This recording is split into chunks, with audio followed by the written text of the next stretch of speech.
Bonjour à tous, je vous propose une nouvelle aventure, un nouvel épisode dans notre chère web série qui documente les alternatives de la Bourgogne-Franche-Comté. Aujourd'hui, je me rends à Monceny et nous allons découvrir les jardins bénéfiques. Qu'est-ce donc? Eh bien, suivez le guide, c'est parti!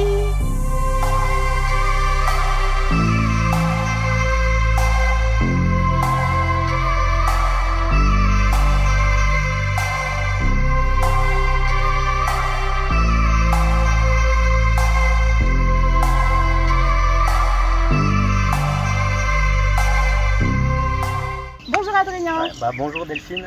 comment vas-tu? Très bien. Il y a une petite pluie hier, donc c'est très sympa pour le jardin. Est-ce que tu peux nous présenter un peu où est-ce que nous sommes là? Voilà. Donc on est à Monceny, donc on paraît être dans la campagne, mais en réalité on est juste à 100 mètres de l'église et puis de tout le village, et à 100 mètres d'une petite épicerie cantine qui transforme une partie de l'abondance du jardin en délicieux repas. En 2020, j'ai créé l'association Les Jardins Bénéfiques. Et l'idée, c'était un peu comme ce que disait Confucius: quand un homme a faim, il vaut mieux lui apprendre à pêcher que de lui donner un poisson. Donc au lieu de dire je suis agriculteur et je vais produire des fruits, des légumes, des œufs, c'est plutôt de donner envie aux gens de bien manger. Et même si les prix augmentent, donc en 2020, il n'y a pas trop l'augmentation des prix, même si on trouvait déjà tout trop cher. Et là, on s'aperçoit qu'il y a de plus en plus de Français qui ont des difficultés à manger et à manger des bons produits. Donc l'association a encore plus la raison d'être. Est-ce que tu peux nous expliquer un petit peu la genèse de ce projet-là? Donc la première année, c'était juste de la production de légumes. Donc la vente des premiers légumes ont permis de financer la plantation d'arbres. Il y a également des parrains qui ont financé via un crowdfunding la plantation d'arbres. Ensuite, la deuxième année, toujours la vente des légumes ont permis de financer la construction d'un poulailler et de fruits rouges aussi. Et là, on va dire en quatrième année, on commence à développer pas mal d'animations pédagogiques avec des enfants ou des adultes. D'accord, très bien. Voilà, donc chaque année, c'est un peu la magie de la nature. Quand on plante un fraisier, on va se nourrir avec 3 fraises. L'année d'après, on va avoir 4 fraisiers. Donc là, on aura un peu plus, mais on pourra encore vendre. Mais là, d'après, les 4 vont faire encore 4 petits, donc on aura 16. Donc là, c'est un peu plus ça. Et après on passe à 64 et voilà, il y a un côté exponentiel et le jardin est de plus en plus nourricier. Mais il faut de la patience. Il faut en prendre soin et plus on en prend soin, plus on va dire la nature nous récompense. Après on arrive vraiment à une abondance où tu en as presque trop dans ton jardin. Oui. Donc on va dire les grandes valeurs de l'association, donc à la fois c'est le côté écologique, donc comment produire sans détruire la biodiversité. Le deuxième point, c'est tout le côté santé, à la fois physique et psychologique. Donc, le fait de jardiner a plein de bienfaits, tant sur l'activité physique que le fait d'être lié à la nature. Donc, avant même de manger le légume, c'est également très bon. Donc l'écologie, la santé. Et le troisième grand pilier, c'est la pédagogie. De montrer que ce n'est pas moi qui a une chance de manger très sainement, mais que tout le monde, même les gens les plus pauvres, peuvent manger des produits de très bonne qualité. Dans la pédagogie, il y a des balades plantes sauvages pour montrer que même si on n'a pas de jardin, on peut se nourrir. Si on regarde les animaux ne s'amusent pas à gagner de l'argent, ils arrivent très bien à manger, ils mangent essentiellement des produits bio. Donc l'être humain, on peut redécouvrir ce que la nature sauvage nous offre. Ensuite, il y a des clubs nature pour que les enfants apprennent à jardiner. Également des ateliers pour adultes pour montrer comment est-ce qu'on jardine de manière vraiment très écologique, quoi. Pas juste bio, que des fois c'est bio, mais on a besoin d'acheter des produits qui viennent d'ailleurs, de mettre du chauffage, d'utiliser un motoculteur, un tracteur. Et là, c'est vraiment plus que bio, c'est vraiment plus écologique possible. Et par exemple, mes poules, elles sont pas forcément nourries de manière bio. En réalité, je récupère du pain qui est un déchet des cantines scolaires. D'accord. Qui est certes pas du pain bio, mais qui en été un déchet. Donc voir comment d'un déchet, je peux le transformer finalement en œuf. D'accord. Ou mon surplus, quand j'ai des salades que je ne vends pas ou des épinards que je ne vends pas, et au lieu de me dire que c'est une perte, mes poules sont très contentes de manger mes épinards. Ou si j'ai une tomate qui est un peu éclatée ou qui est malade, ma poule elle va se délecter de la tomate. Excellent. Donc voilà, et puis après ma poule, pour me remercier, elle me donne des fientes pour nourrir le jardin. Donc du coup, le but de l'association, finalement, c'est un but très pédagogique, c'est de transmettre tout ce que tu as appris, tout ce que tu sais. Voilà, il y a tout un côté social pour pas montrer qu'on fait de l'écologie pour les gens aisés, mais voilà, il y a l'aspect social et des gens qui mangent bien, il y a beaucoup moins de problèmes, on va dire, de violence. Souvent les guerres, quand elles démarrent, c'est toujours parce que l'être humain a faim. Et c'est de montrer que la richesse, elle n'est pas juste, on va dire, dans de la richesse matérielle, mais en réalité la nature offre plein de richesses juste par la beauté d'une fleur, la musique des oiseaux, le goût. L'abondance est accessible. Voilà, oui. Mais il ne faut surtout pas la détruire. Et quelqu'un qui va découvrir la beauté de la nature, et ben, il va pas vouloir, on va dire, bétonner plein d'endroits où il va vouloir donc faire aimer pour vouloir la protéger. Ici sur le terrain, on a planté toute une forêt comestible avec plein d'arbres, on va dire, qui sont très nourriciers, mais qu'on trouve rarement dans les magasins. Simplement, ce serait des fruits trop coûteux, que c'est long, on peut dire, à ramasser, mais ça donne des fruits très très bons pour la santé, on va dire sans aucun travail, si c'est le fait de cueillir. Et si on considère que ramasser des framboises, des cerises, des amélanchés, c'est pas vraiment un travail, mais c'est un plaisir. On se balade et on ramasse. Donc l'idée, c'est d'encourager chaque enfant, chaque adulte. On plante des arbres. Et l'arbre est quelque chose d'assez magique. Ce jardin est nourricier, mais aussi tu as des plantes médicinales qui permettent de se soigner. Voilà, donc il y a plein de plantes médicinales, même si je considère que le mieux, c'est de ne pas tomber malade. Et pour ne pas tomber malade, il faut bien manger. Donc le fait d'avoir un jardin, on peut manger vraiment des produits très sains. Faire de l'activité physique, donc faire du jardin, c'est de l'activité physique, et prendre le plein air. Et pour moi, c'est les trois grands piliers. Un autre pilier, c'est également bien dormir. Mais généralement, quand on fait du jardin, on dort toujours très bien. Par l'activité physique et le fait d'être en extérieur, on a rarement des problèmes. Et apaisé. Voilà, c'est une fatigue très saine. D'accord. Donc après, il n'y a pas tellement besoin de plantes médicinales, même si c'est toujours des petits plus. Mais le fait de jardiner, le fait de s'occuper du romarin, va déjà nous soigner, sans même consommer une tisane de romarin. D'accord. Donc il y a toute une philosophie aussi derrière tout ça. Voilà, je t'entends. Montrer que, et puis quand on est ici, on n'est pas contaminé par la publicité qui veut dire pour réussir il faut avoir ça. Donc on n'est pas, comme on n'est pas, on voit pas des éléments de comparaison, mais on a l'impression vraiment de vivre dans le paradis qui était un peu décrit dans la Bible, le jardin d'Éden. Il y avait plein de choses à picorer. Donc c'est un peu l'idée des jardins, c'est de recréer une sorte de paradis terrestre. Est-ce que tu peux nous présenter un peu ton jardin ? Oui. Ici, voilà, c'est un peu le trésor du jardin. Donc, il y a une petite rivière qui coule, on va dire, sur le dessus du terrain. Et depuis la rivière, j'ai créé des mares à la fois pour la biodiversité, mais ça me permet de siphonner la mare pour remplir après mes cuves bleues ou vertes en bas du terrain. Et comme ça, quand je veux arroser mes salades ou mes semis de carottes, j'ai de l'eau juste à côté. Donc là, on a 1 hectare de terrain, et sur l'hectare de terrain, donc on a différentes zones, on va dire cultivées avec des légumes, mais toute la partie du bas, c'est une zone avec des aromatiques. Il y a des arbres fruitiers, des grands arbres fruitiers un peu partout. Et on va dire là-bas, il y a 2 poulaillers, donc un poulailler mobile et puis un poulailler fixe qu'on voit, on va dire, à gauche des grands pommiers, quoi.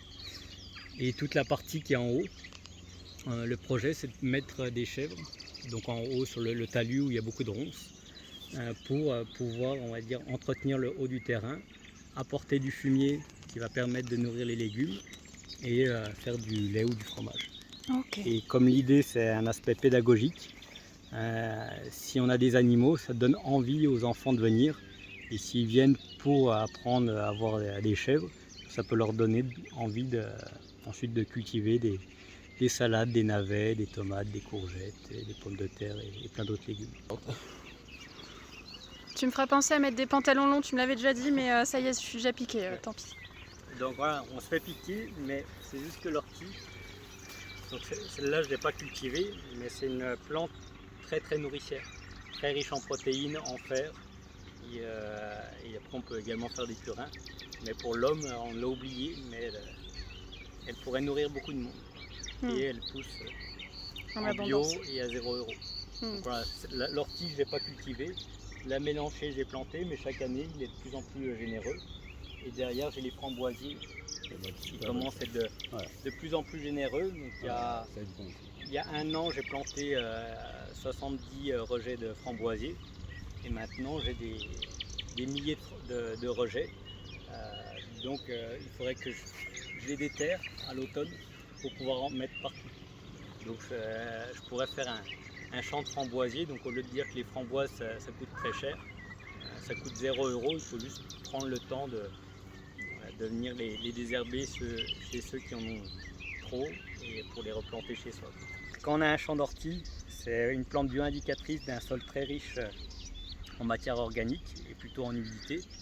Et si on a un champ plutôt de pâquerettes, c'est que le sol commence à s'appauvrir lié à trop de piétinage ou alors on a tondu en enlevant l'herbe. Ça prouve avec que... la tête bleue ou pas? Oui, oui, bleu, ouais. Ça prouve que la nature est contente. Et puis là derrière, il y a l'émeraude. Panneau pédagogique devant. Donc celle-là, elle a plutôt un goût sucré. Et puis après, là, j'ai la capucine qui a un côté moutardé. Les outils. Voilà. Donc un outil que j'utilise, ça peut être la campagnole, qui est une sorte de grelinette. Même si de plus en plus, je ne l'utilise pas puisque c'est mes vers de terre qui améliorent le sol. Ensuite, j'utilise le bon vieux râteau. un râteau pour lisser. Et après, c'est ce que j'ai fait, on va dire, hier pour semer mes betteraves. J'ai un sillonneur. Un sillonneur, Donc d'accord. je peux mettre un 5e rang. Et comme ça me fait 5 lignes toutes alignées. Je ne suis pas obligé de déplacer la ficelle. Je vais mettre une ficelle pour le début, mais après, mes 5 lignes sont vraiment parallèles. Ensuite, j'ai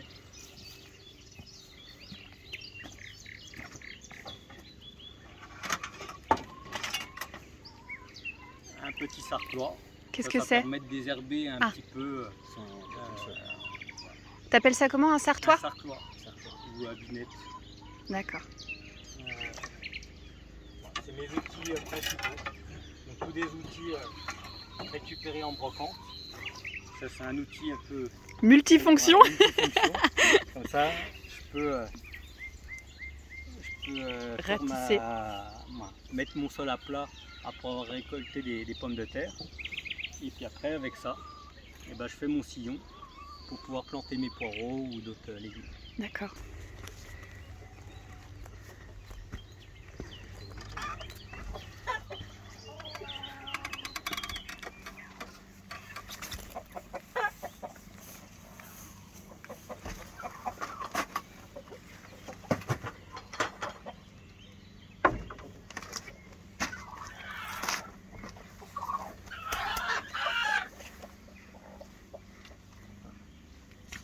Le poulailler avec des poules qui me donnent des bons œufs.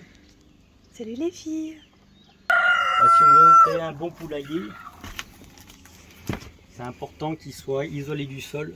Comme ça, les poules n'ont pas l'humidité. Et après, le fait d'avoir construit sur pilotis, elles peuvent se mettre à l'ombre. Quand il fait trop chaud, donc c'est pas le cas aujourd'hui, mais elles sont contentes d'avoir de l'ombre. Et après, pour éviter d'avoir trop de peau rouge, j'ai, on va dire, plastifié le sol ou un peu les murs. Donc, comme ça, il n'y a pas trop les peaux rouges. D'accord. Et les poules ont besoin d'avoir beaucoup d'herbe. Donc des fois, je vois des poulaillers où tout le sol est à nu. Alors qu'une poule, elle est malheureuse s'il n'y a rien que de la terre.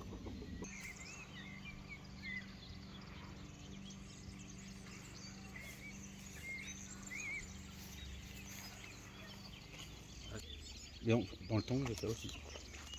Bon et Roland, du coup, toi, tu es bénévole ici. Tout à fait, depuis pas longtemps. Mais en fait, je suis arrivé suite à une animation qu'Adrien avait fait l'année dernière.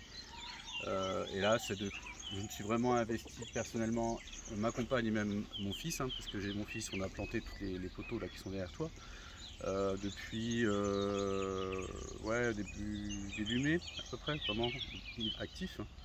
Et ma volonté, c'est la démarche, moi je trouve ça génial. Hein. Pourtant, je travaille à Paris, je suis un informaticien, je travaille à EDF, donc voilà, vraiment le monde industriel. Et comme il dit, quand j'arrive de Paris, moi, je me réserve toujours le samedi matin maintenant pour venir. Pour vraiment, ça fait du bien, ça te vide la tête. Et ça te vide la tête, ça te fait faire les muscles aussi, t'es pas obligé d'aller à la salle. Ah oui, c'est ce qu'il Parce que là, disait, on a c'est du besoin- sport, oui. Oui. C'est beaucoup de sport. Mm. Et même mon fils qui a 15 ans, qui est beaucoup jeu, et même volontaire, il veut venir parfois parce que ça lui fait du bien, il se retrouve dans la nature, il adore ça, il découvre des choses et il est tout content. D'accord. Donc, pour moi, la démarche qu'a fait Adrien de dire vous me donnez un coup de main, d'accord, pour produire des légumes, c'est bien, mais aussi je vais vous montrer comment, et moi ce qui me fait plaisir, c'est que mon fils, mes enfants, ils voient aussi qu'il est possible, ah oui, j'adore.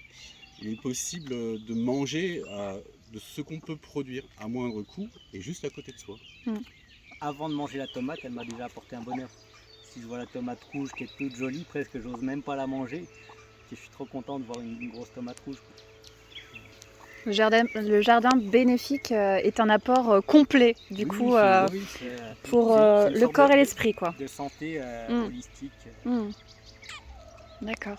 Et c'est pour ça que j'aimerais qu'il y a beaucoup plus de personnes qui viennent là. Et par exemple, quand je suis pas là, eh ben, je dois trouver des personnes pour ouvrir les poules et les fermer le soir. Sinon, le renard peut passer. Donc ça permet de créer un peu de contact social, parce que sinon, chacun va dire Adrien, il est agriculteur, il vend ses légumes. Alors, C'est l'idée, une ouverture. de créer du lien entre les gens, plutôt que chacun ait son poulailler avec ses 2 poules. Voilà, on peut créer un grand poulailler et puis chacun. Ouais, mettre en commun tout ça pour s'apporter les uns les autres, quoi. Et puis pareil, les champs à côté, il pourrait y avoir des super vaches jerseyaises pour faire du beurre, du beurre, de la crème, et puis après à tour de rôle on vient traire la vache. Ça, c'est un projet que tu aimerais bien... Oui, idéalement, et puis après il y a un four à pain à rénover là-bas, idéalement avec par exemple les fraises, les œufs, potentiellement le lait, plus le four à pain, on pourrait faire des super tartes à la fraise de A à Z.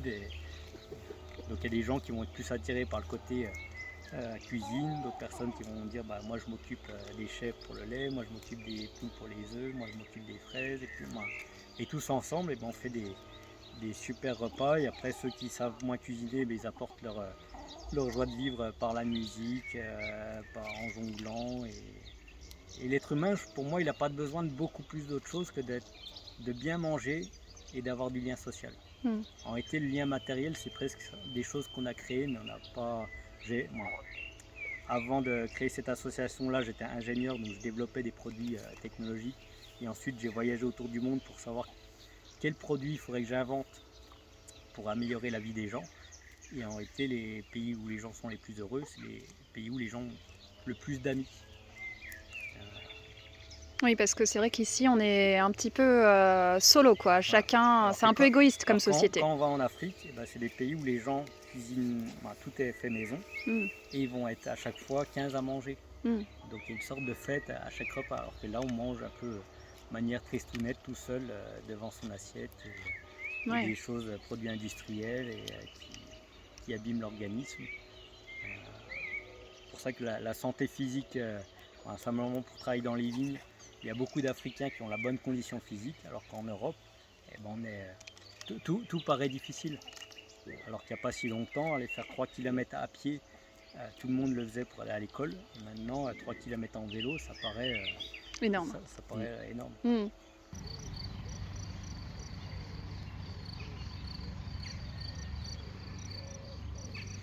Et c'est avec la douce musique de la nature que se termine cet épisode. J'aimerais remercier chaleureusement Adrien pour son accueil et pour la présentation de l'un des jardins bénéfiques, parce que finalement nous avons compris que les jardins bénéfiques sont destinés à se multiplier partout dans le monde. Et n'hésitez pas à venir le soutenir, à devenir bénévole, à vous y rendre et découvrir son univers, qui est selon moi une esquisse de notre avenir. Pour suivre toute l'actu des jardins bénéfiques, je vous mets les liens en description. Un immense merci à vous d'avoir regardé cet épisode.